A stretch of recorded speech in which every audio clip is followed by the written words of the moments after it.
Salut, c'est Trado. Voilà, vidéo de mise à jour pour l'indice parisien. Alors, on va commencer par le coin des fondamentaux. Je suis désolé, je m'y prends un petit peu tard. Il est 9h49, mardi soir, mais j'ai des soirées à rallonge en ce moment.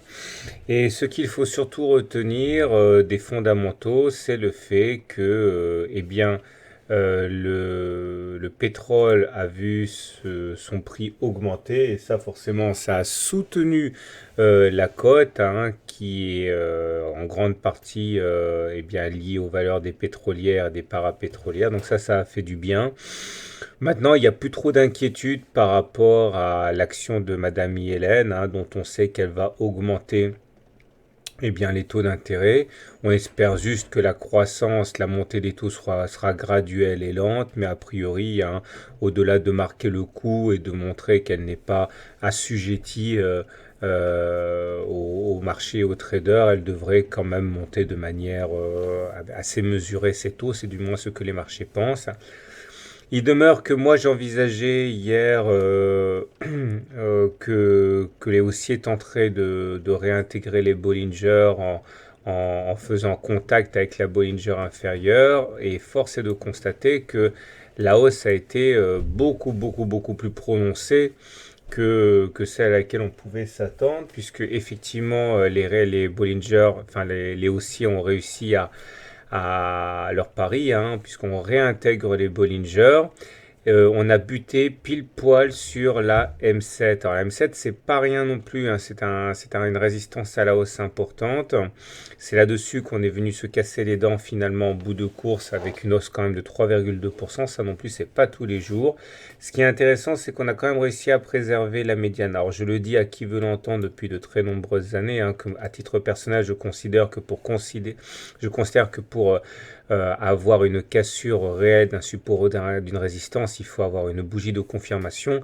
Or là, la cassure de la médiane, ici, c'est faite avec une bougie, mais pas la confirmation. Donc là, finalement, c'est comme si la cassure n'avait pas eu lieu, je pense. Donc là, les objectifs sont toujours de gravité entre la médiane et le haut de la fourchette d'Andrews.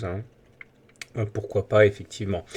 Les indicateurs techniques sont intéressants à suivre, mais regardez, c'est assez mitigé quand même. Le stochastique, il est toujours dans sa zone de survente. Ça veut dire que voilà, normalement, on n'est pas prêt pour l'achat. Le momentum est toujours négatif, ça veut dire là aussi qu'il est dangereux d'acheter. Le CCI toujours dans sa zone de survente, normalement c'est la zone, il ne faut pas acheter, vous dire ouais mais au bout d'un moment on va en sortir, c'est sûr qu'au bout d'un moment on sort de la zone de survente, mais si vous regardez un petit peu ce qui s'est passé là, on est rentré en zone de survente le 3 décembre, vous imaginez effectivement aujourd'hui on est monté, mais si vous aviez décidé de spéculer à la hausse à partir du 3 décembre, vous imaginez les gros bobos que vous auriez eu, donc il faut vraiment vous méfiez, c'est pas une journée qui fait la récurrence statistique. Il est clair que acheter alors qu'on est en zone de survente, ça peut marcher une fois, mais ça peut surtout échouer 3 à 4 fois. Donc je ne peux pas vous donner le feu vert pour acheter, même si aujourd'hui on a pris 3%. Par contre, alors, ce qui est intéressant et ce qui va dire sans doute un peu mitiger ce que je dis, c'est qu'on a un signal haussier sur le RSI, puisque lui, par contre, il sort de sa zone de survente, on passe au-dessus de 20, de 30, donc ça c'est un signal haussier, et dans des volumes qui sont assez importants, puisqu'on est en croissance là, par rapport aux deux séances précédentes. Bon, tout ça, ça ne nous dit pas quoi faire, parce que globalement, qu'est-ce qu'on a? On a des indicateurs techniques qui sont mitigés avec un ballottage favorable au baissier. Là, on est quand même sur une zone où on est bloqué par la M7. On est en dessous du nuage, donc on est en tendance baissière. Bon, globalement, ça reste pas très bon cette histoire. Dans ce genre de situation, il est toujours opportun de tracer des fibos. Vous prenez la dernière vague d'impulsion baissière. C'est comme ça que personnellement je fais. Et là, je constate que si on prend la dernière vague d'impulsion haussière, baissière en l'occurrence, ça nous laisse de l'espace puisqu'on est allé clôturer au-dessus des 23, au-dessus des 38.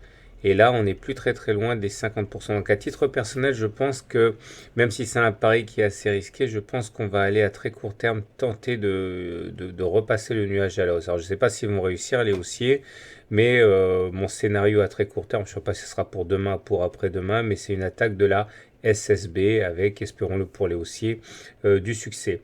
J'aimerais enfin terminer sur quelque chose qu'on n'a pas pu exploiter. Vous savez, le fameux setup Tradobull qui est que quand on sort des Bollinger et qu'on les réintègre, généralement on va chercher la M7. Bon ben là, pas de bol pour les traders parce que ça s'est fait en une bougie. On est sorti, on a réintégré, on allait chercher la M7. Donc setup Tradobull déjà épuisé en termes de potentiel. Voilà.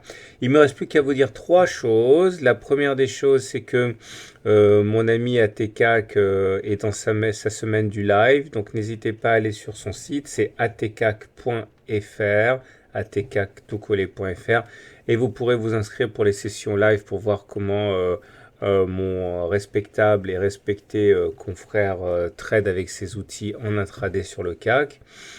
Et également, sachez, je vais mettre le lien d'inscription très rapidement dans la foulée, mais demain soir, de 21h à 22h aura lieu un webinaire, mon webinaire traditionnel gratuit car sponsorisé par mon partenaire CMC Market. Le lien d'inscription est sur le site très bientôt et c'est un webi qui est très important puisqu'il s'agira de vous communiquer en partie le contenu de mon e-book destiné à la gestion des trades, hein, notamment les stop loss, la take profit, etc. Donc j'aurai pas le temps de tout voir parce que c'est un gros e-book, mais je verrai une partie de ce e-book lors du webinaire de demain soir. Inscrivez-vous nombreux. Bonne soirée, bon trade et à demain pour la mise à jour.